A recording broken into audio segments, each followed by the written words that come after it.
Muy bien. Buenas tardes y buenas noches para algunos. Espero que todos se encuentren muy bien, a pesar de la dramática situación que vivimos, que infortunadamente ya nos ha traído serios pesares a algunos de nosotros, algunas de las personas cercanas a esta actividad, lo cual me parece que dice mucho de la dramática situación que vivimos. Voy a reanudar esta actividad hoy, luego de un mes de haberla suspendido. Y digo que debo decir que la suspensión no se debió a razones enteramente personales, sino a razones ajenas a mí, lo cual naturalmente lamento.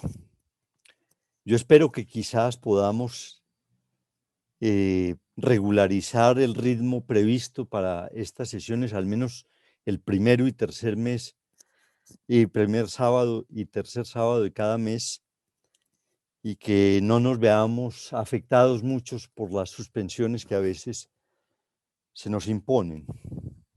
Esperemos pues que sea así. Supongo que en este interregno, que ha sido de más de un mes, tal vez algunos de ustedes, quizás no, pueden haber olvidado el punto en el cual terminamos en la ocasión anterior y por ello me permito recordárselos, puesto que finalicé en la última ocasión haciendo un comentario acerca de algunas connotaciones específicas relativas a la trilogía de Hierro, tema que nos ha merecido pues una amplia consideración en diversos momentos en este contexto. Y en el 20 de marzo prometí al finalizar que en la siguiente oportunidad, es decir, hoy, me referiría de nuevo a otro aspecto del problema de la trilogía de Hierro, que lo enuncio de una vez, es decir, a las implicaciones que tiene la trilogía de Hierro para la práctica analítica. Este es el primer punto que voy a mencionar hoy sobre el cual voy a exponerles algunas ideas, aun cuando debo decir que no será el único, puesto que voy a trabajar igualmente otro tema y que espero que se vea la pertinencia inclusive que el mismo tiene. Enuncio en este sentido esto para decirles pues que hablaremos por un lado de la trilogía de Hierro y por el otro a partir de una sugerencia que me hizo mi gran amiga y colega Luz Helena Gaviria, de que si podía hacer algunas anotaciones en torno a una referencia muy singular que hace Lacan a una hipotética pandemia, que si podría en ese sentido hacer algunas consideraciones al respecto. Voy pues a tocar también ese punto que espero que nos pueda enriquecer inclusive nuestras consideraciones o referencias a la situación que actualmente vive el mundo. La referencia al fragmento de Lacan en el cual habla de esa hipotética pandemia, me condujo a su vez a un texto de Jacques Miller que alude a algunos aspectos igualmente semejantes en algún sentido a lo que Lacan plantea. Es una referencia que tal vez todos conozcan, en el cual Miller habla de un biólogo contemporáneo, un biólogo vivo, muy conocido hoy en el mundo científico, que se llama Craig Venter. Y dado el interés que tiene ese texto de Miller, entonces voy a combinar la referencia que haga al texto de Miller, al texto de Lacan con el texto de Miller. Espero tener el tiempo suficiente para tocar pues una temática que, como ven ustedes, no solamente es amplia, sino que tiene una cierta complejidad.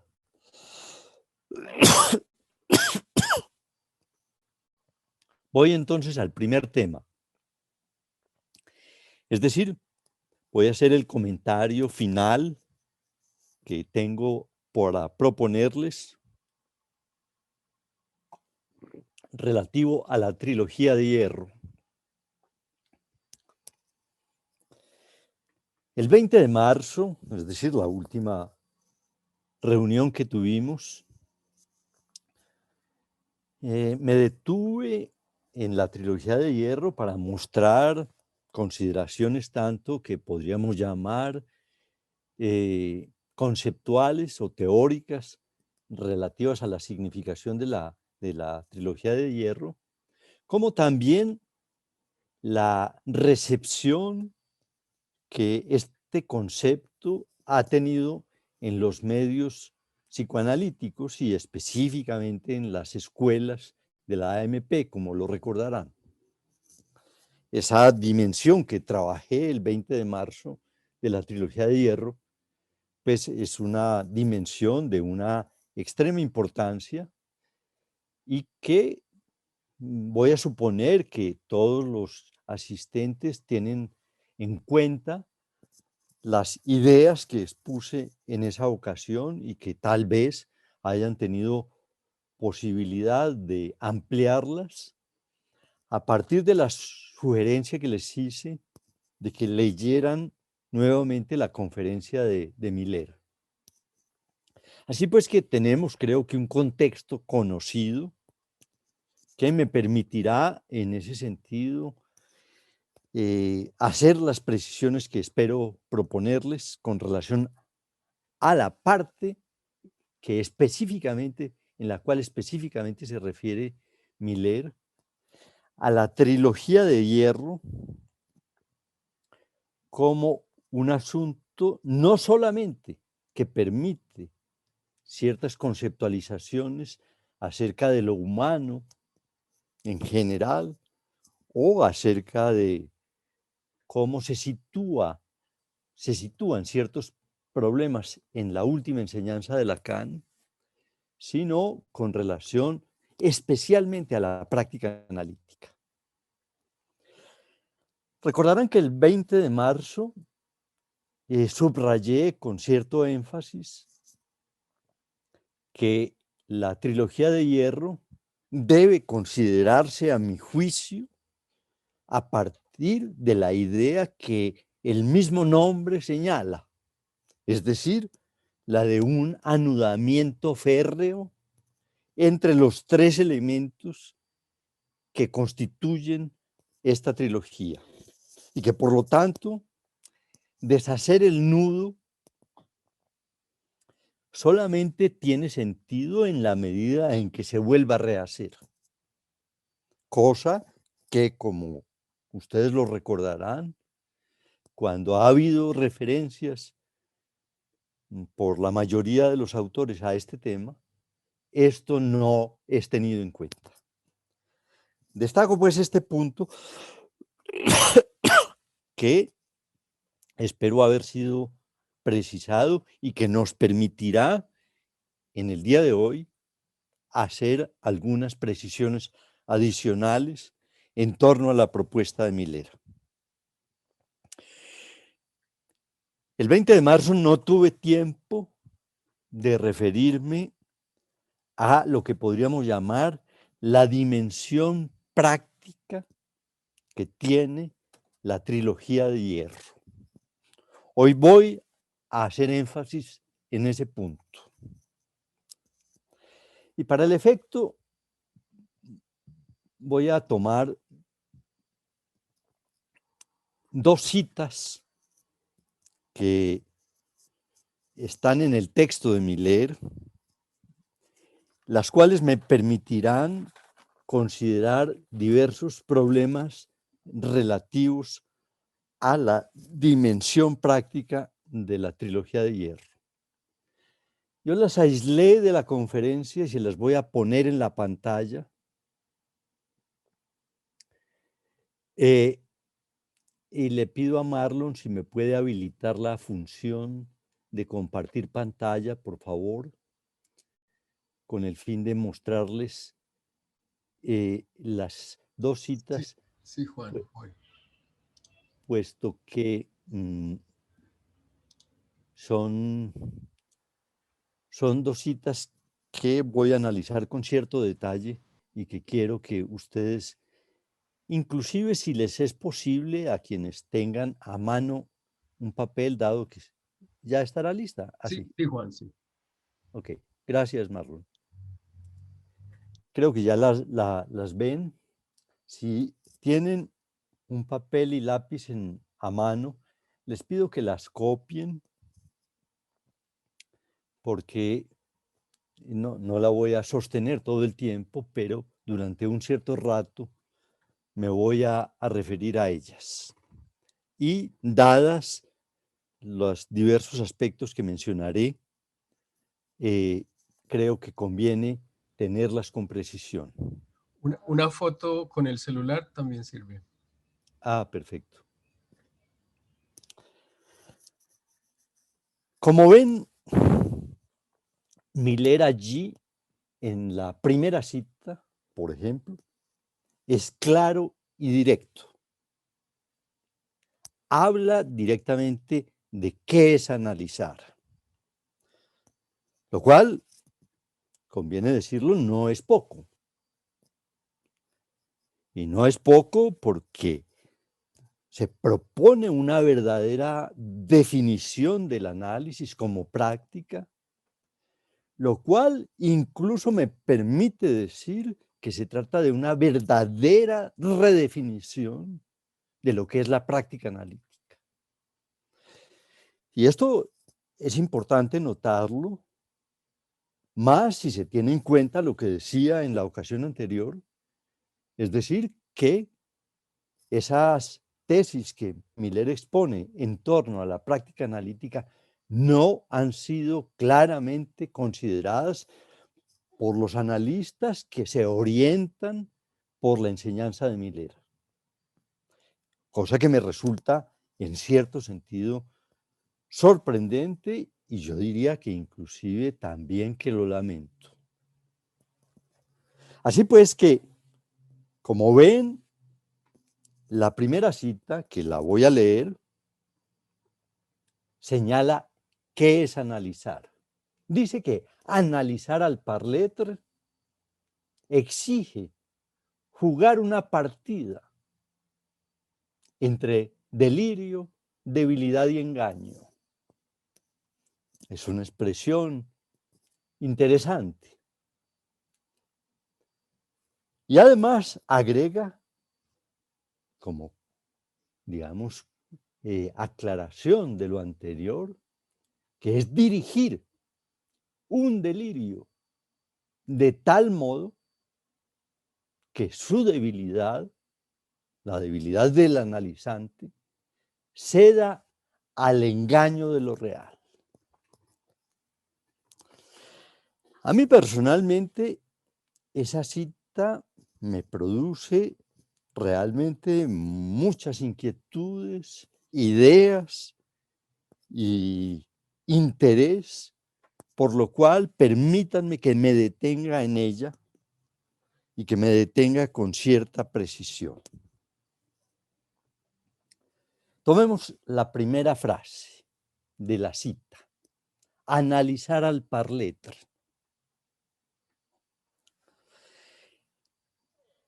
Es muy claro que cuando dice analizar al parletre, Miller se instala de una manera muy explícita en el último tramo de la enseñanza de Lacan. Último tramo en el cual Lacan introdujo muy específicamente el concepto de parletre, cuyas consecuencias en la teoría y en la práctica del psicoanálisis creo que aún estamos por comprender. Particularmente en lo relativo a la práctica, creo que aún balbuceamos al respecto. Pero la orientación propuesta por Miller es tan significativa que me parece que es conveniente subrayar que allí se refiere pues al parletre. El parletre, que es una idea muy elaborada por parte de Lacan y de la cual me permito hacer algunas precisiones. La primera precisión que creo que conviene destacar al respecto es que si el término se usa en francés, no es por una razón ni caprichosa, ni por una especie de fanatismo francófilo o por cualquier razón de ese estilo. Hay una razón específica para usarla en francés, y es que el término en francés tiene varias resonancias que se pierden al traducirlo y que conviene tenerlas en cuenta. Esas resonancias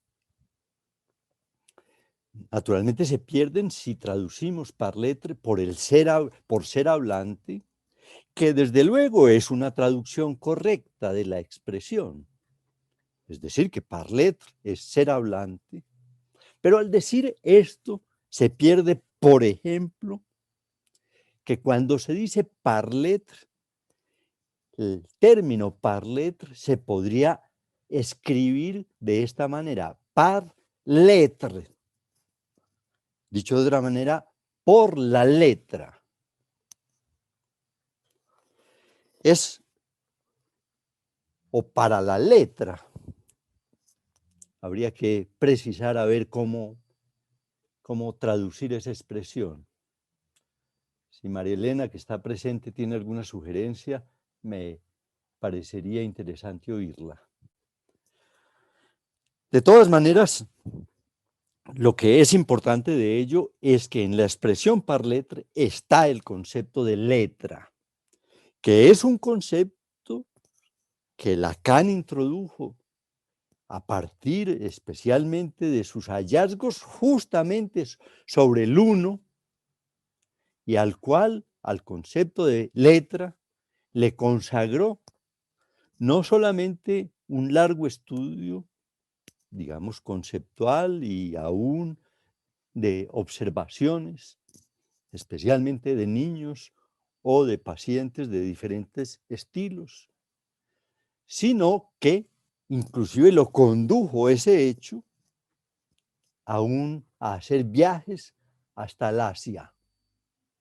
En la medida en que el concepto de letra para Lacan está muy asociado a la escritura y el concepto de letra o de la escritura mejor, como ustedes saben, que tienen la concepción de la letra y de la escritura que tienen los asiáticos, especialmente los chinos y los japoneses, es una concepción muy especial. Sabemos todos o tenemos conocimiento todos de la caligrafía china y japonesa y aún coreana, y al respecto Lacan tiene una serie de consideraciones muy importantes. Por consiguiente, digamos, conviene entender al menos globalmente, para nuestro efecto, qué quiere ¿qué significa esto de la letra?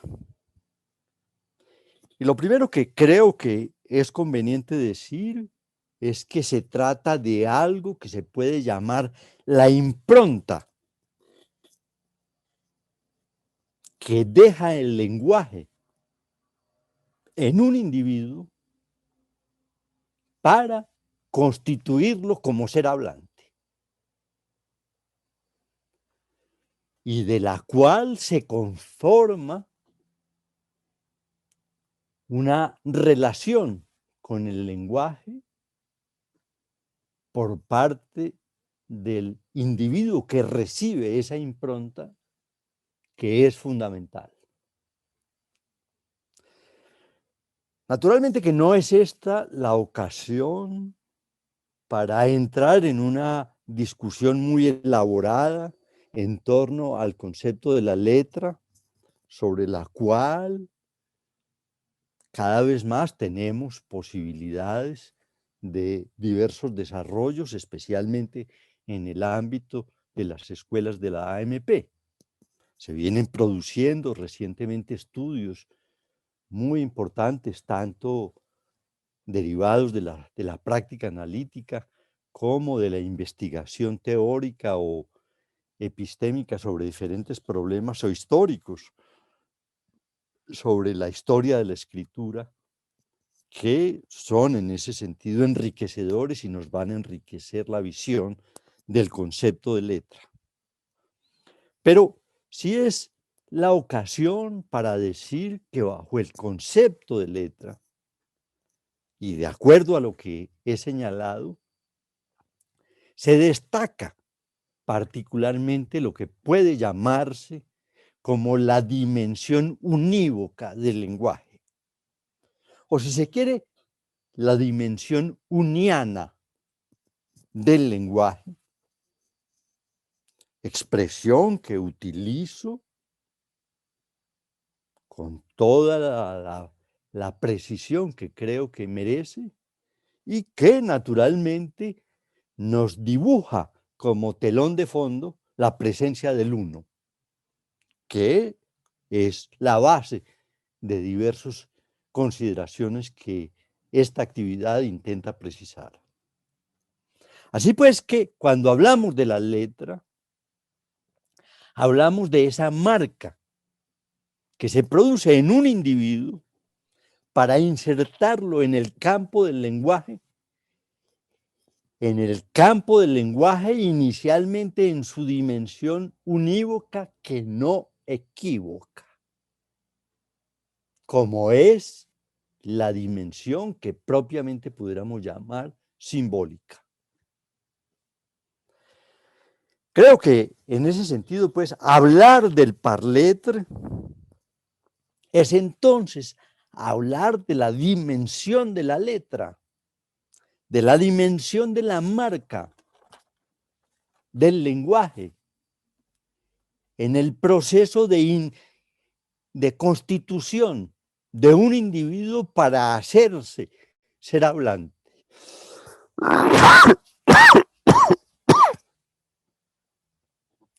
En una reunión anterior, tuve oportunidad de referirme a distintos aspectos de este punto que se los recuerdo. Por ejemplo, destaqué cómo Lacan se refiere allí a fenómenos, por ejemplo, como el balbuceo, que no solamente es una especie de momento simpático en la vida de un niño, sino que constituye, pues, una dimensión fundamental de la relación del sujeto con la letra. El balbuceo es, pues, la referencia, digamos, lo amable a esa impronta del lenguaje, pero hay otras dimensiones que son menos amables y de las cuales reconocemos su presencia en el niño pequeño especialmente, en el infant, si se quiere, a partir especialmente de lo que podríamos llamar la significación, como lo dice Lacan, la significación del grito y del llanto, que ya son, digamos, elementos testimoniales del carácter de ser hablante del niño. Esa es, pues, la dimensión de la letra que se halla presente en la frase. Analizar al par letre. Veamos, pues, alguna otra resonancia del término par letre, porque las tiene. También al decir par letre, podemos reconocer, y por eso se usa en francés, que Lacan alude al campo del ser. Evidentemente. Ustedes sabrán, pues, que en francés el ser se dice lettre. E, acento circunflejo, T,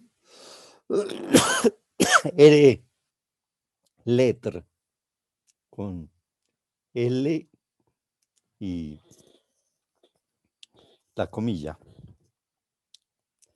Así pues que el concepto de par lettre alude también al campo del ser, sobre lo cual hay que decir que circula Miller en forma muy amplia en su curso sobre el ser y el uno, o si se quiere, sobre el uno solo. Ya tendremos ocasión de volver a retomar las consideraciones sobre el ser a partir del curso de Miller, pero quiero destacar por lo menos hoy, pues, que allí está en la expresión par lettre de fondo toda la reflexión realizada en el año 2011 y que ahora en el 2014, en la conferencia de Miller, a la cual estamos haciendo referencia, reaparece el problema. Y que se halla en esa sencilla frase, cuya audacia, a mi juicio, es fundamental. Creo que ya tiene... ¿Cómo hago? Ah, ya.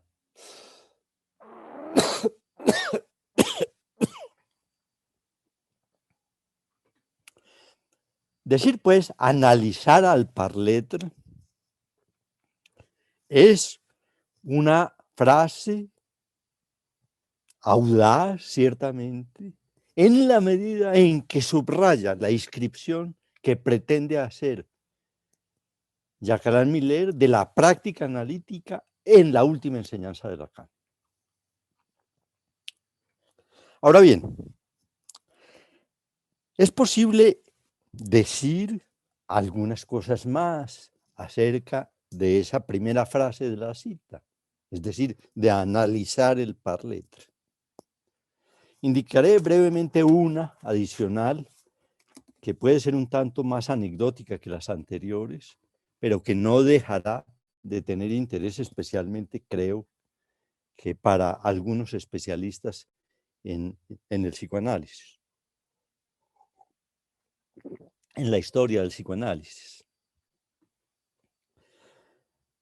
Debo decir que cuando leí la expresión analizar al par lettre, y particularmente cuando leí la palabra analizar,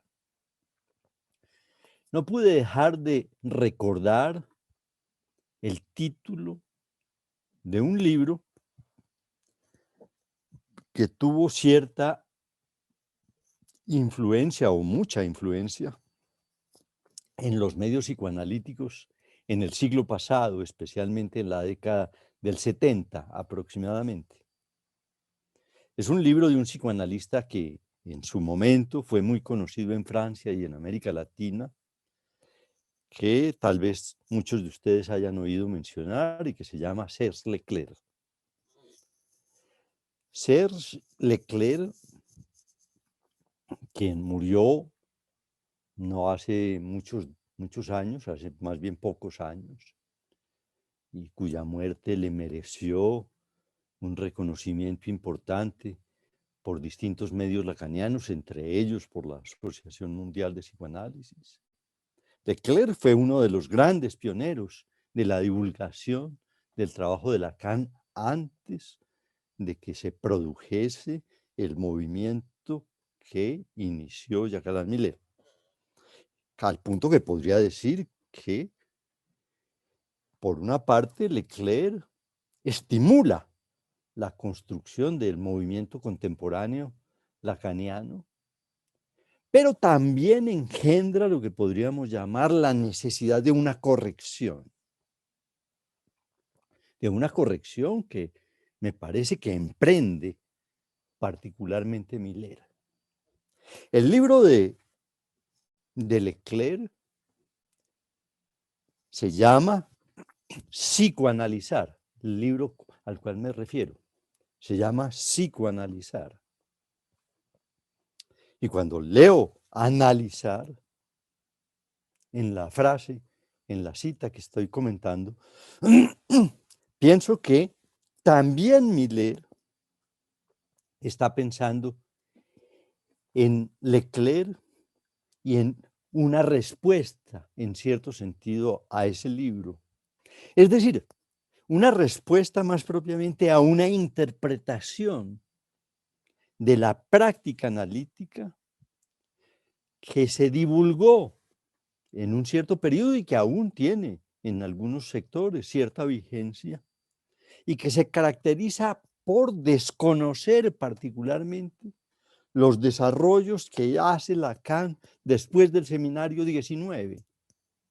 Si se quieren, los desarrollos que se producen a partir de la introducción del uno y a partir de la oposición entre el no hay y el hay. Es pues importante en ese sentido tener en cuenta esa connotación que hay en la cita que estamos comentando, porque creo que, como es habitual en Miller, al hacer una propuesta, también, de alguna forma, establece una polémica. Y una polémica que, en este caso, es relativa a cómo concebir la práctica analítica. Avanzo en el examen, pues, de la frase, de la cita que he destacado. Como ustedes ven, la cita dice algo más que analizar al par letre. Dice, exige. Dejemos ese punto así, pero vean la fuerza con la cual Miller habla de lo que es analizar al par letre. Exige jugar una partida. Jugar una partida. Una partida entre delirio, debilidad y engaño.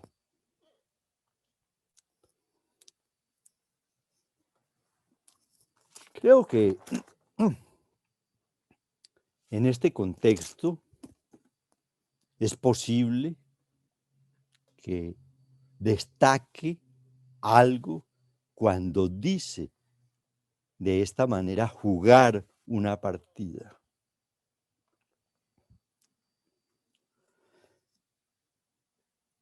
Hay que recordar, de todas maneras, que para poder pensar esa expresión, jugar una partida entre delirio, debilidad y engaño, se puede leer también como jugar una partida de lo que es el par letre.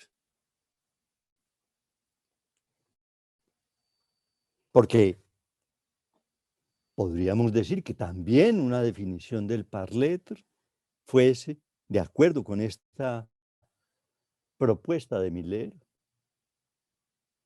el par letre es aquel ser que se caracteriza por la debilidad, por el delirio y por el engaño.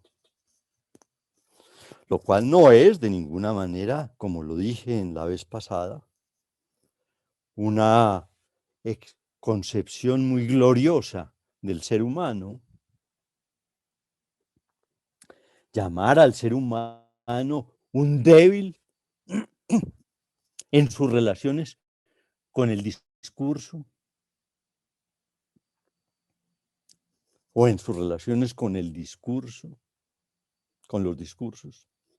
Llamar al ser humano un delirante, es decir, como alguien que delira en su interpretación del mundo y de sí mismo, y decir que el ser humano está engañado en sus creencias fundamentales acerca de sí mismo, como lo demostró desde luego Freud, y acerca del funcionamiento de lo real, es ciertamente decir mucho.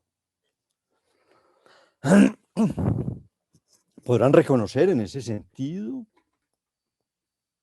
pues, que situar el problema en esos términos, por ejemplo, remite a una discusión con todo el humanismo que nace a partir del Renacimiento y que llega hasta nuestros días bajo expresiones tan diversas como el hecho, por ejemplo, que nos parezca casi normal hoy hablar de los derechos del hombre, de los derechos humanos.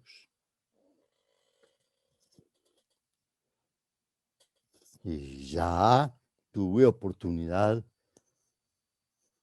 en algún momento de considerar cómo inclusive es esa concepción humanista la que bloqueó tanto tiempo, por ejemplo, con consecuencias muy profundas y muy complicadas, a las cuales vamos a ver si tenemos ocasión de hacer referencia hoy, con relación, por ejemplo, a lo que con ese gran filósofo que se llama Michel Serres podemos llamar los derechos de la naturaleza. Los derechos de la naturaleza que en cierto sentido son desconocidos por la primacía de los derechos humanos, por el reinado fundamental del ser humano. Así pues que poner en cuestión esa concepción de la tradición humanista no es simplemente una polémica filosófica, sino que también es una polémica política y una polémica que en ese sentido está de alguna manera señalado por la manera de concebir la práctica analítica a partir de la trilogía de hierro. Insisto pues en que la propuesta de Miller es una propuesta relativa también a la práctica analítica. Y Miller dice que analizar el Parlet exige jugar la partida con ese nudo constituyente de lo humano.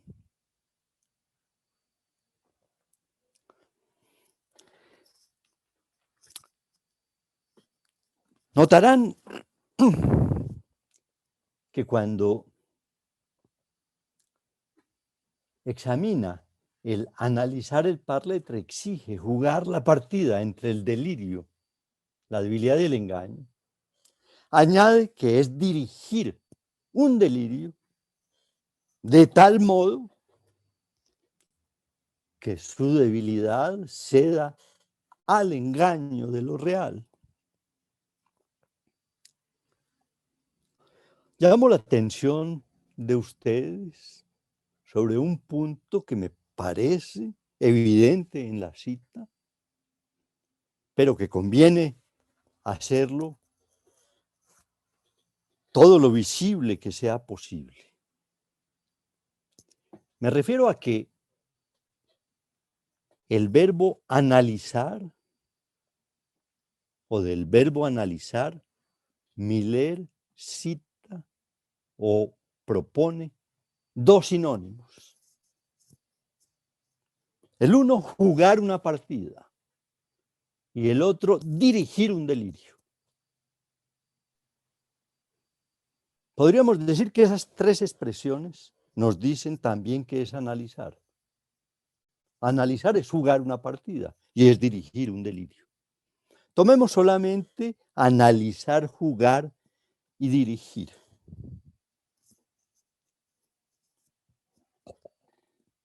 Podríamos decir varias cosas al respecto. Tal vez deba avanzar diciendo más bien lo siguiente. Cuando digo jugar una partida, para decir que eso es analizar, me parece que subyace, y esto lo podrán reconocer los buenos lectores de Freud, que los hay muchos en la sala, que jugar una partida, para definir qué es analizar, es una evocación de una metáfora que Freud propone. Es una metáfora que consiste específicamente en que analizar es algo análogo a jugar una partida de ajedrez. No me parece excesivo suponer que detrás de esa expresión de jugar una partida hay una evocación de la metáfora del ajedrez. Metáfora que le permitió a Freud y posteriormente también a Lacan hacer diversas precisiones, tales como que analizar exige, como dice, exige, ante todo, disponer de una táctica y de una estrategia. Porque sabemos bien que un buen ajedrecista es aquel que se exige para jugar una partida, disponer desde el comienzo de una táctica y de una estrategia. Los conocedores de Lacan recordarán los textos de la primera enseñanza en la cual Lacan, al analizar qué era la práctica analítica, enfatiza sobre la importancia, por ejemplo, que tiene la táctica y la estrategia en desarrollo de la metáfora freudiana. Así pues que decir que jugar una partida no es simplemente mencionar una frase cualquiera, sino que casi que es evocar la concepción freudiana y lacaniana de lo que es analizar. La diferencia está en que Miller añade a lo que Lacan y Freud habían dicho los tres términos de su trilogía de hierro, lo cual no es poco y que conviene notarlo.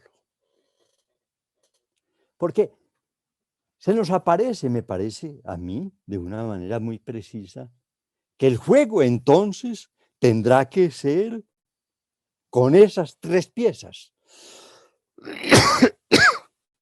con las piezas que constituyen al parletre y con las cuales el analista tendrá que enfrentarse.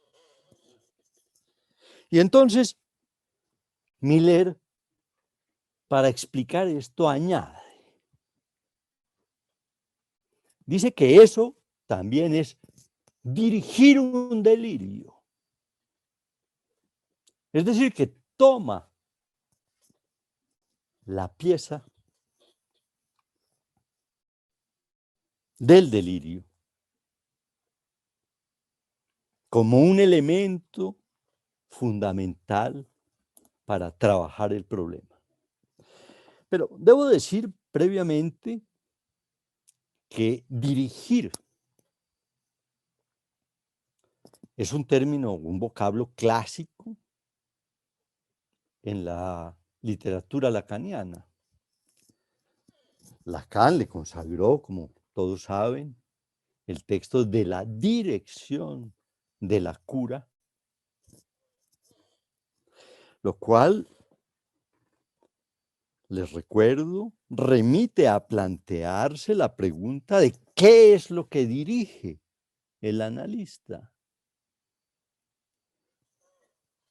Por cuanto cabría con toda legitimidad la pregunta, y es eso lo que en parte Lacan trata de aclarar cuando introduce el vocabulario dirigir para decir que el analista dirige un análisis. Cabría la pregunta de cuál es el lugar de la asociación libre, si no es más bien, digámoslo así, la asociación libre aquella que dirige el análisis. De hecho, hubo analistas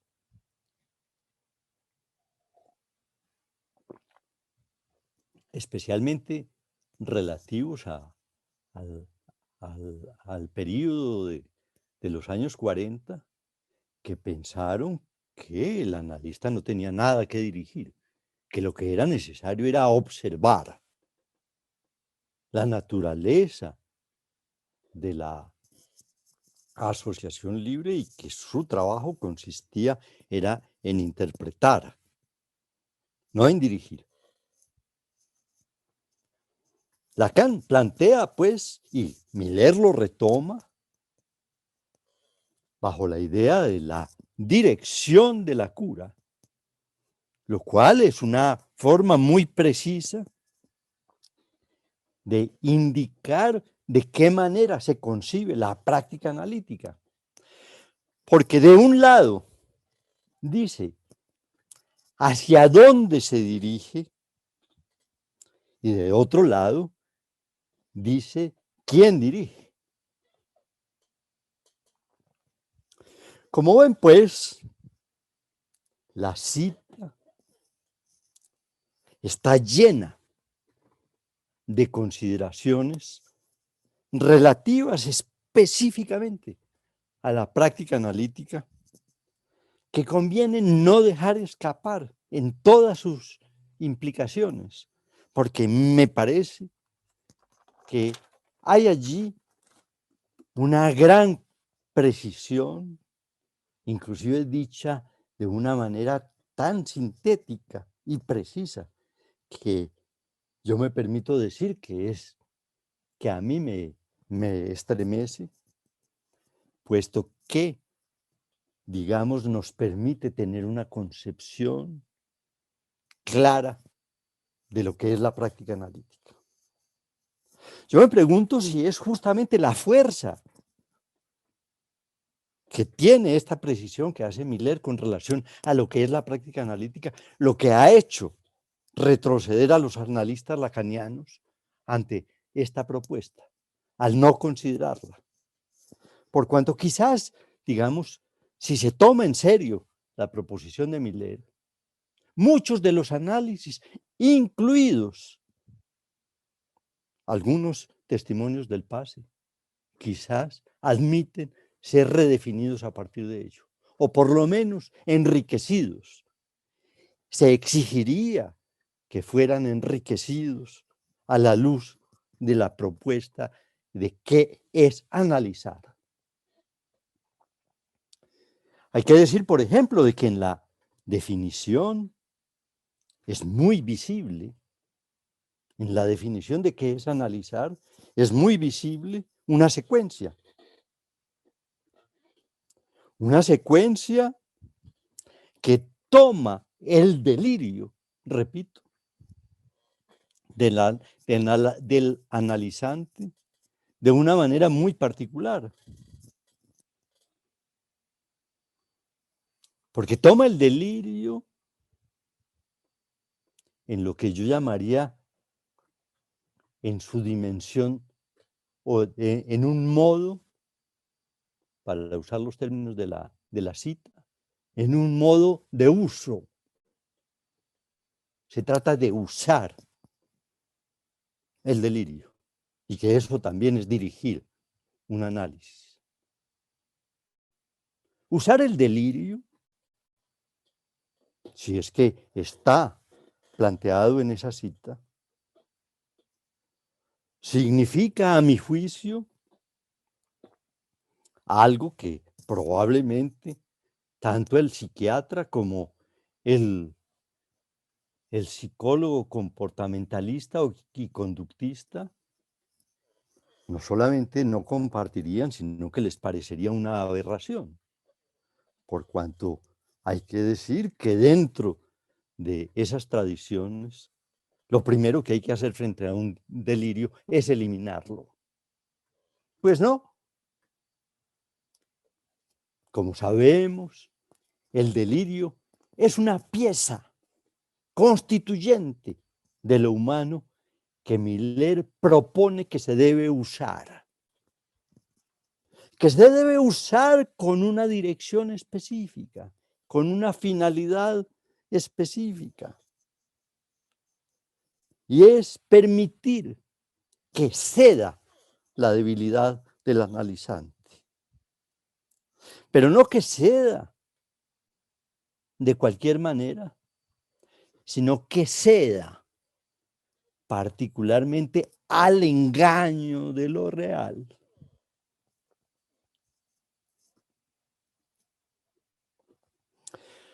Si podemos en ese sentido aceptar, pues, que puede afirmarse esto, podemos en ese sentido, creo yo, reconocer que la debilidad constitutiva del ser humano, del parletre, está al servicio ¿de qué? De impedir el engaño de lo real.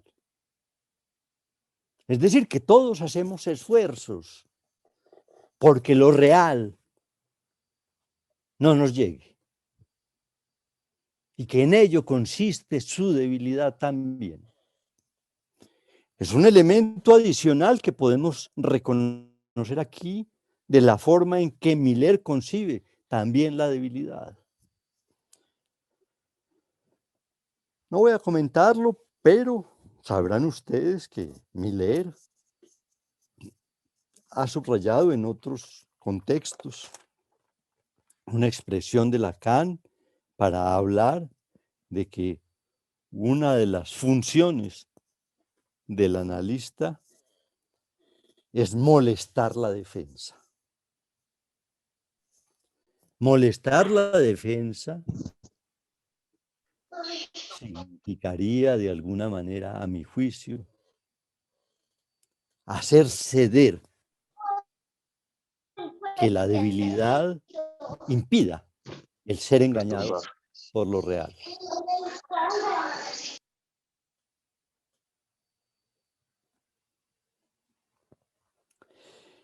Creo que podríamos ampliar aún más el análisis de este punto, de esta primera cita, pero creo ya haberme extendido y el tiempo avanza. Voy a pasar rápidamente a la segunda cita, puesto que tenemos aún diferentes cosas que hablar. No voy a hacer un análisis de la segunda cita del estilo que acabo de hacer, y quiero proponerles solamente que voy a destacar algunos términos y algunas referencias con relación a lo que Miller propone en la segunda cita, para dejarles a ustedes que quizás hagan un ejercicio análogo al que acabo de hacer en la lectura de esta segunda cita, que créanme que puede ayudarles de una manera muy seria a comprender qué es la práctica analítica. Interés que ciertamente todos tienen si es que quieren enriquecer su concepción de la práctica analítica a partir de las ideas de Miller. Voy a subrayar de esta cita 7 términos. Ustedes se encuentran, en primer lugar, que habla de una única vía. La única vía, dice Miller. Esto quiere decir que analizar en el sentido de hacer la secuencia, seguir la secuencia a la cual me referí antes, tiene solamente una vía. Piénsese, pues, en esa vía. Igualmente, dice, habla de un más allá, que se abre. Es un más allá que se abre por esa vía. Convendría preguntarse por en qué consiste ese más allá. Y para hacerlo, dice Miller, hay que montar un discurso. Con lo cual, digamos, avanzamos en la comprensión de ese más allá. Y es un discurso que no es cualquiera, sino que es un discurso en el cual un elemento o unos elementos importantes del discurso, como tal vez ustedes lo sepan, como son los semblantes. Quiero en ese sentido subrayar la importancia que tiene la noción de semblante con relación al discurso. Basta observar cualquier discurso. Yo podría decir, ustedes están viendo mi semblante en el discurso que estoy haciendo, que es un semblante constituido de diferentes elementos, inclusive hasta las flores que les he ofrecido, hacen parte de ese semblante. Así pues que es un semblante que es necesario tener en cuenta con relación al discurso. Y esos semblantes tienen una función: atrapar un real. Atrapar un real es pues una posibilidad del discurso a partir del semblante.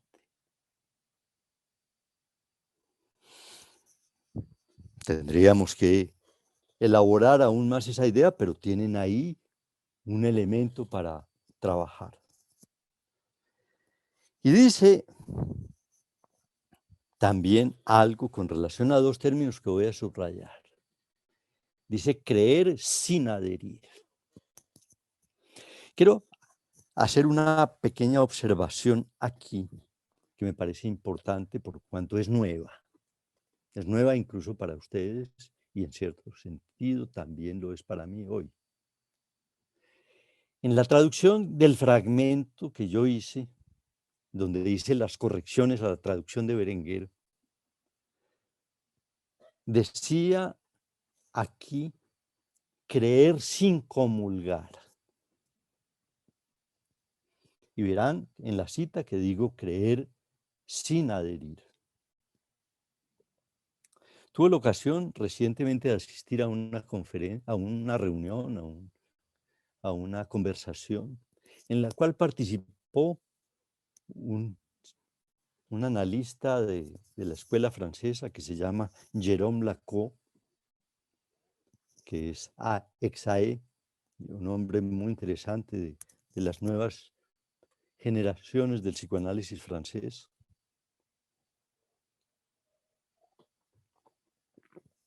Jérôme Lacau comentó esta cita y la comentó, la reunión era en francés, y dijo en un momento, croire sans adhérer. A mí inmediatamente me resonó la frase porque yo estaba acostumbrado a oírla, creer sin comulgar. Dicho de otra manera, que se había traducido al español el adherer por comulgar. otra barbarie de esa traducción nefasta que circula de la conferencia de Miller. Corríjanla en su texto, porque fui a consultar en las versiones francesas y en efecto Lecoq tiene razón. Miller habla comulgar sin adherir, lo cual le da una connotación distinta. Creer sin adherir, perdón, lo cual le da una connotación distinta a esa expresión que yo espero que tengamos en otro momento posibilidad de discutirla, pero que la destaco porque me parece que señala lo que pudiéramos llamar el objetivo de un análisis. Un real en el cual creer sin adherir. Dejo aquí la observación sobre esa pareja de términos creencia y adhesión que les permitirá una lectura seguramente de la cita. Y finalmente pueden ustedes observar la insistencia que Miller tiene en la frase con relación a la naturaleza de lo real como algo que no tiene sentido. Tienen ahí, pues, una posibilidad de un ejercicio muy interesante que los voy a invitar a que hagan en el término de los días de las 2 semanas que tendremos antes de encontrarnos el 15 de mayo, para comprender un poco mejor esta segunda cita que les he propuesto. Espero haber, en ese sentido, mostrado que la trilogía de hierro, pues, no solamente es una construcción teórica interesante, es una definición de lo humano o es una elaboración sobre la última enseñanza de Lacan, sino que ante todo, a mi juicio, es una proposición para la práctica analítica. Y es una proposición muy específica, según lo acabo de señalar. Voy a pasar al fragmento que me propuso mi querida Luz Helena, al fragmento de Lacan, y vamos a ver si tenemos tiempo. Me temo que ya me extendí demasiado, pero que es un fragmento que merece que lo examinemos con cuidado. Si no alcanzo hoy a hacer las elaboraciones que sean del caso, me comprometo especialmente con Luz Helena en que le cumpliré en el razonamiento que haré en torno a ese fragmento de Lacan. Para situarlos, les quiero decir lo siguiente. Como dije, se trata de un fragmento que hace parte de una conferencia de 1974 de Lacan. Quiere decir que este fragmento que vamos a comentar es un fragmento que se sitúa entre el seminario 21 y el seminario 22. Es decir, en toda la ebullición conceptual que Lacan está desarrollando y que va a desembocar por ejemplo, en el seminario 23, en su famosa expresión sobre los no engañados, erran.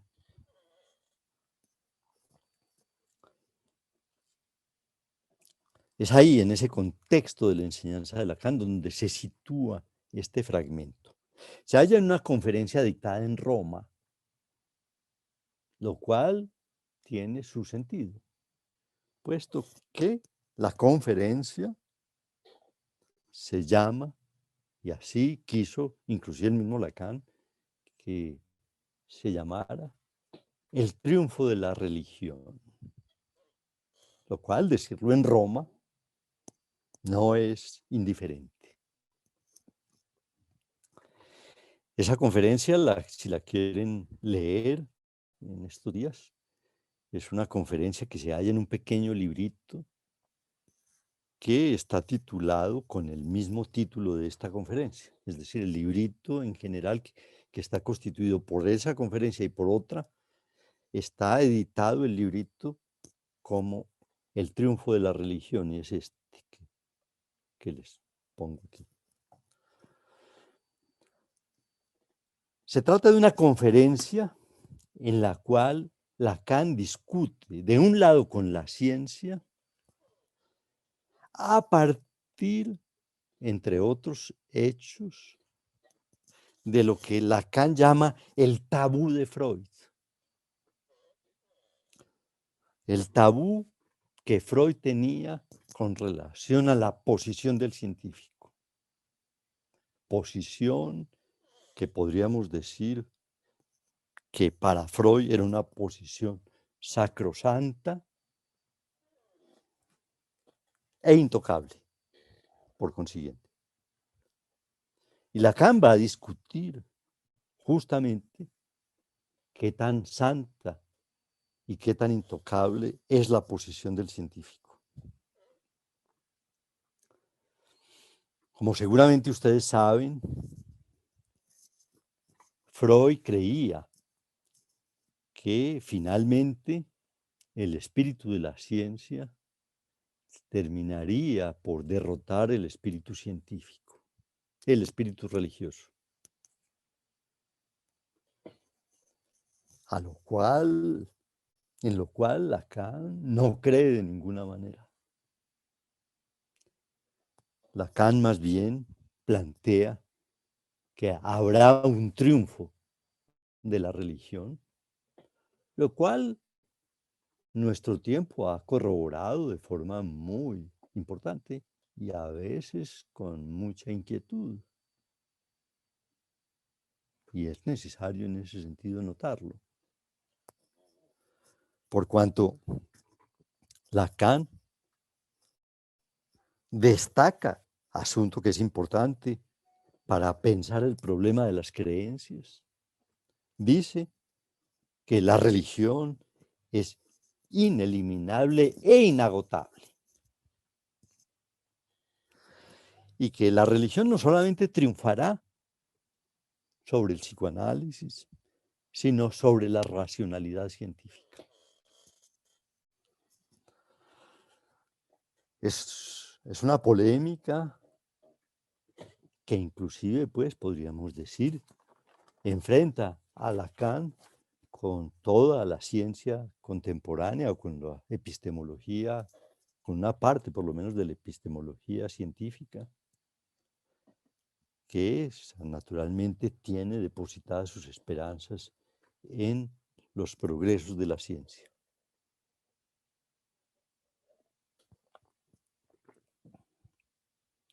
Hecho que hemos tenido oportunidad de constatar de una manera, digámoslo así, casi que patética con relación a la pandemia, y sobre lo cual pues habría muchísimas cosas que decir.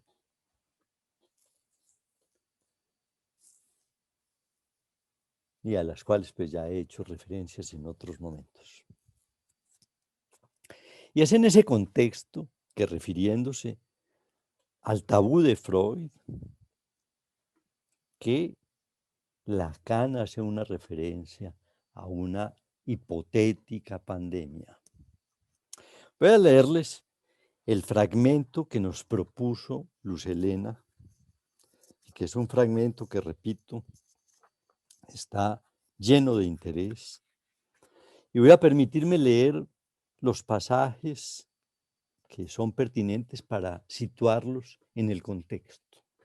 Voy a hacer pues una lectura de cerca de 2 páginas y media de este pequeño librito, que son 2 paginitas pequeñas. Dice así en la página 73, Lacan. Sus crisis, se refiere a las crisis de los científicos, sus crisis de angustia no son más importantes que cualquier otra crisis de angustia. La angustia es completamente fútil, cobarde. Pero es divertido haber visto últimamente a algunos de los científicos que trabajan en laboratorios completamente serios, alarmarse de repente, avoir le foi, lo que significa en francés tener miedo, y pensar, comillas, dice Lacan que piensan algunos científicos. Supónganse que un día, después de que hayamos convertido, después de que las hayamos convertido en un instrumento sublime de destrucción de vida, un instrumento sublime de destrucción de vida, viene un tipo y se saca del laboratorio todas estas bacterias con las que hacemos cosas tan maravillosas. Cierra comillas.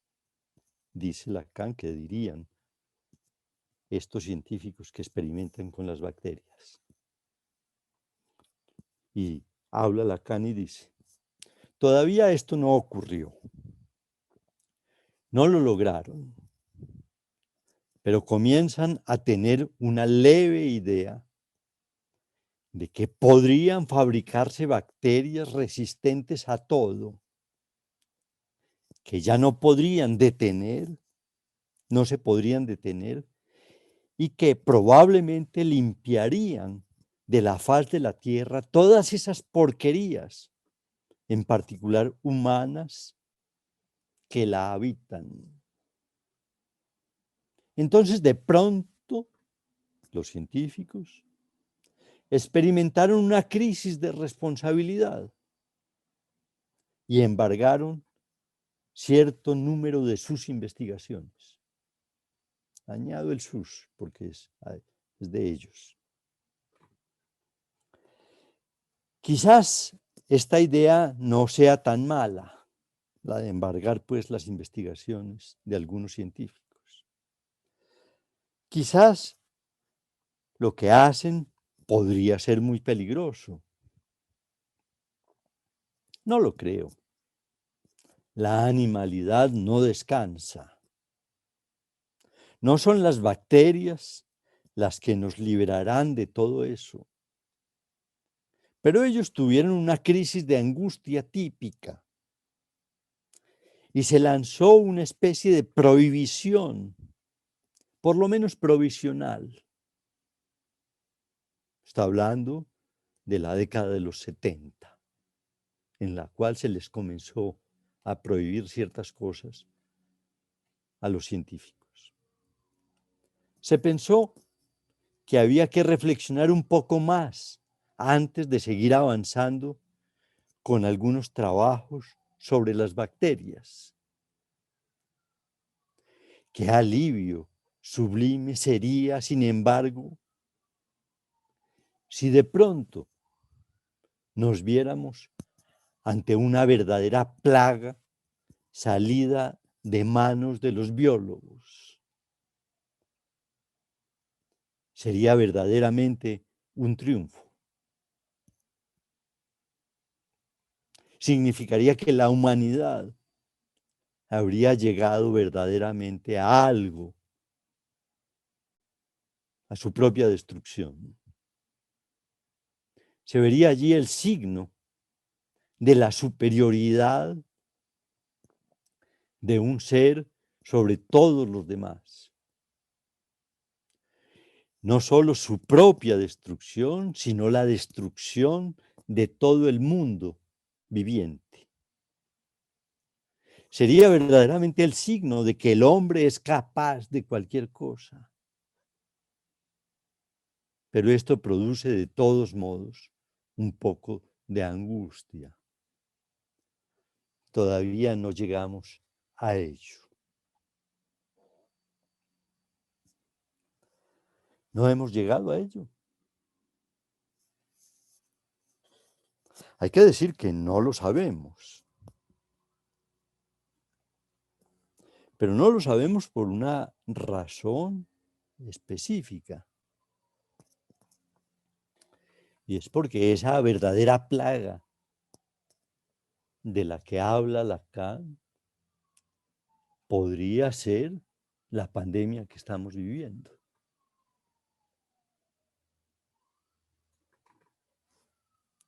Una plaga que podría destruir todo lo viviente. Yo me pregunto si estamos ahí con la pandemia. Digo esto por dos razones. La primera es que no sabemos con certeza si el virus que nos azota actualmente fue o no fabricado por los humanos.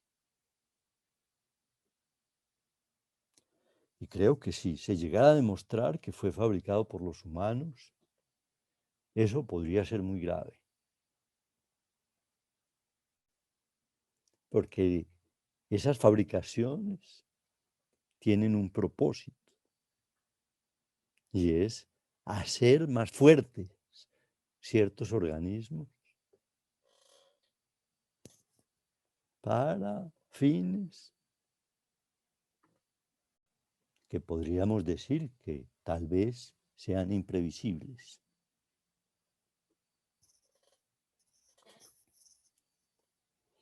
Ustedes saben que la Organización Mundial de la Salud envió una comisión de científicos a la China no hace muchos meses, al comienzo de este año, con el fin justamente de aclarar ese punto, y que regresó esa comisión diciendo que no podía afirmarse nada al respecto. Seguimos sosteniendo la hipótesis como la más probable de que sea de origen animal, es decir, que no fue creación de los humanos. Pero es una hipótesis que aún no ha sido confirmada y que permite plantearse otra, y es la de la fabricación de los humanos. Pero hay otra razón para pensar en la hipótesis que plantea Lacan. Es una hipótesis y es una razón que creo que es un poco estremecedora o muy estremecedora. Y es que aún hoy no sabemos hasta dónde llegará la pandemia. Por ahora pensamos que va a ser controlada. Y ese control de la pandemia que se espera que se logre con las vacunas es un control que sabemos que tiene más dificultades de las que la gente quisiera creer.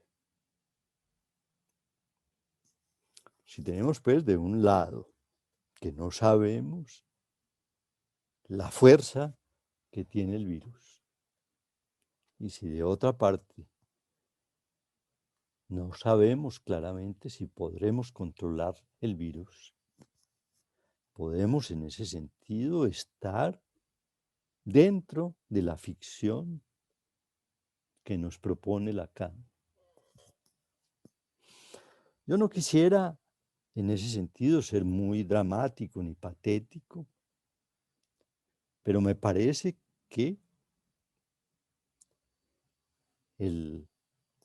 la consideración merece que sea tenida en cuenta por una razón adicional, y es la que mencioné, que Miller examina en su texto del futuro del Mycoplasma laboratorium, en donde hace referencia a los trabajos del 2007, y subrayo la fecha, del 2007 de Craig Banter, un individuo bastante problemático,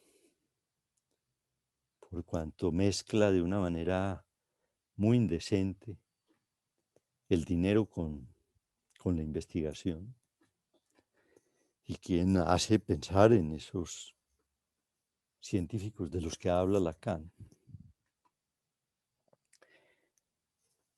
El texto de Miller, infortunadamente, solamente alude a las investigaciones que llegaron al 2007. Hay que decir que después del 2007, los trabajos de Banter han continuado, o de Banter, o de Veinter, han continuado, y que en el 2010 produjo un avance importante con relación a lo que propone eh, Miller en el 2007, y aún en el 2015 y en el 2016 ha habido nuevos avances en las investigaciones de, de Craig Banter. Destaco esto, puesto que creo que merecería en ese sentido pensarse la pandemia a la luz de las proposiciones de Miller y de Lacan, que infortunadamente hoy el tiempo ya no nos permitirá en ese sentido ampliar.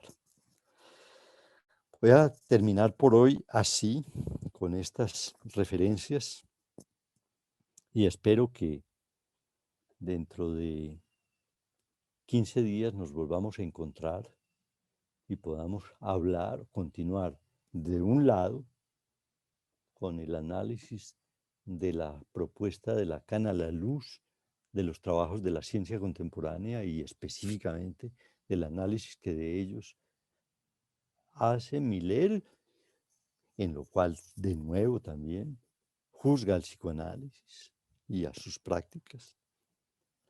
Y veremos en ese sentido si podemos extraer algunas enseñanzas para nosotros. Les agradezco su atención y les espero en 15 días de nuevo en esta misma reunión. Muchas gracias. Hasta pronto.